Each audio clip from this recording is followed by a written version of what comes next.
Ladies and gentlemen, hey, hi, how you doing? Welcome back to the channel. Thank you so much for stopping by. Today we actually got a huge surprise update in Warzone MW2 and DMZ that includes a bunch of weapon changes, some pretty significant weapon changes for what it is, alongside a handful of other patch notes as well. As you guys can see on the official Season 4 Reloaded patch notes page, we've got the Monday, July 24th update.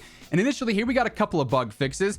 They fixed an issue impacting some players receiving battle pass rewards correctly. They also fixed an issue where some players could not open the battle pass. So a couple of small things there. The main parts of this update though lie with the weapon changes. And boy oh boy have we got a lot of them. So we'll zoom in a bit here.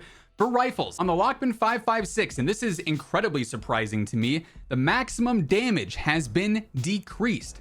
The mid to far damage was increased, the headshot multiplier was decreased, the neck multiplier was decreased, and the upper torso multiplier was decreased. The damage on the Lockman 5.56 wasn't particularly crazy or anything, so it's surprising that it actually sees so many nerfs here with only a small buff to its mid to far damage. So it's kind of interesting there. You might be looking at things like the Hemlock or even the M4. We'll have to see over the Lockman 5.56 now. On the M4 though, as mentioned, the upper torso multiplier and the lower torso multiplier were each decreased, which is also kind of surprising as well.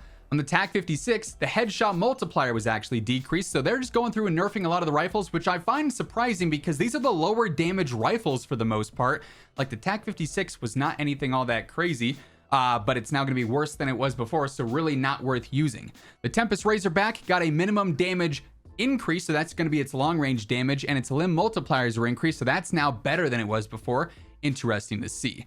For battle rifles, the Cronin Squall in full auto, which as we know has been like the #1 go-to weapon since Season 4 Reloaded, maximum damage range decreased, so that's a nerf there. Close to mid damage decrease, so that's all of its damage basically getting nerfed there. Damage step added at the mid-range, so it has a new damage drop-off, and its minimum damage has been decreased as well, and headshot multiplier decreased. So long range, this absolutely caught a severe nerf here, but then overall as well, it's gonna feel a lot worse than it was before. So that's gotta be a pretty significant nerf for the Cronin Squall. And by the way, as we're going through everything here today with all these changes, we got some exciting ones coming up here. If you guys are new to the channel, you want to guarantee you are always up to date with everything going on in COD, be sure to hit that subscribe button, turn on those post notifications. And if you guys enjoy this video, if you're excited about the changes being made here, let me know by dropping a like on it as well. Also, quick shout out to my friends over at Gamer Advantage. Of course, you guys always see me rocking the frames here. If you ever want to pick up anything at all from the Gamer Advantage site, whether it be the custom WhosImmortal frames, the WhosImmortal accessory kit, a standard pair of frames like the Horizons, which I personally rock on a day-to-day basis, throw in code Immortal at checkout, you'll get that nice discount on everything on the site.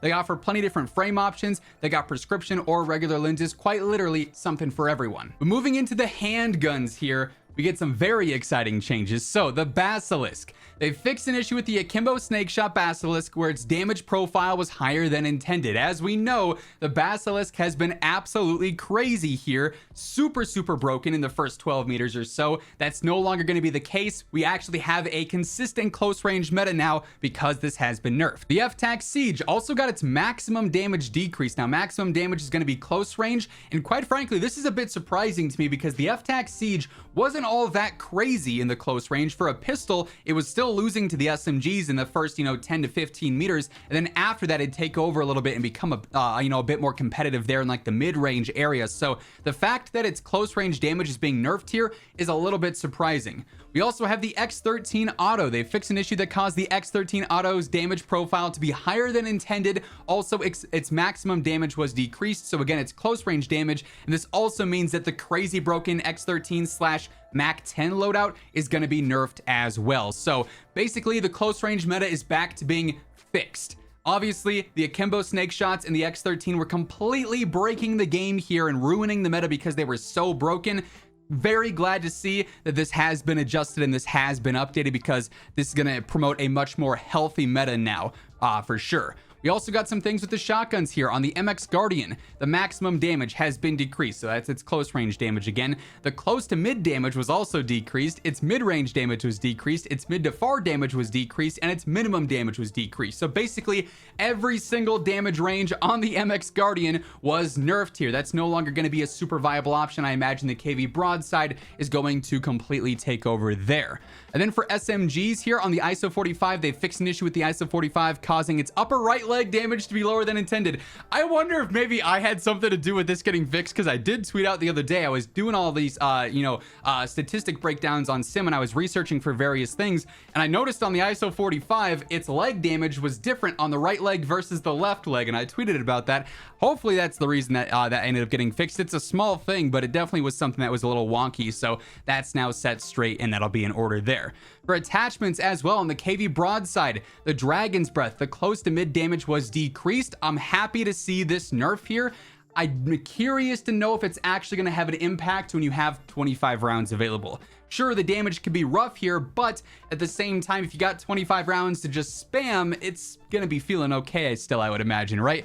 Also, on the MX Guardian, the Dragon's Breath caught some nerfs here. Max damage nerfed, close to mid damage nerfed, mid damage nerfed, maximum damage range increased, close to mid damage range increased, mid damage range decreased, minimum damage range decreased. So an interesting set of changes here, but primarily a nerf for the Dragon's Breath on the MX Guardian as well. Also forgot to mention this, but this is just a standard like hotfix update. So you might get the whole update requires restart thing when you go to boot up your game next, but this is not like a major title update or anything like that. That should be reserved for season 5 here coming up at the start of August. So standard as far as the download goes for this one. There's not a full one required, in case you're wondering. We also had some bug fixes here too. Fixed an issue where snipers with high explosive rounds can be found from ground loot in ranked play, so you could actually get like one-shot knocks with ground loot snipes. An issue where after the player's squad was eliminated, the player left the match and received a prompt to rejoin. An issue where players were able to have infinite super jumps with the Temp V field upgrade. Glad to see that it's being fixed. An issue where equipping the semi-auto trigger on the MX Guardian would reduce it against bots, basically. Kind of a weird glitch there. An issue where the squad loadout crate is missing in the in-world icon until it's pinged. That's been an issue for so long. I'm glad to see that that's fixed, but that's been a problem since like day 1. Again, happy that it's here, but weird that it's coming here of all places on a random Monday update. An issue where the player couldn't access division rewards in career and rewards in Warzone ranked play. They also fixed an issue that prevented players from being able to use the Gulag token if they lost the Gulag previously in the match, and that concludes the patch notes for this one. So some pretty significant changes. The close range meta is absolutely fixed. The long range meta is now just more rifle dominant, I guess you would say.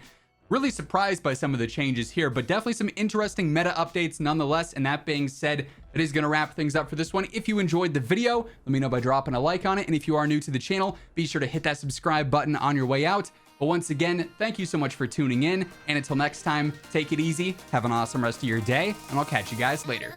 Peace out.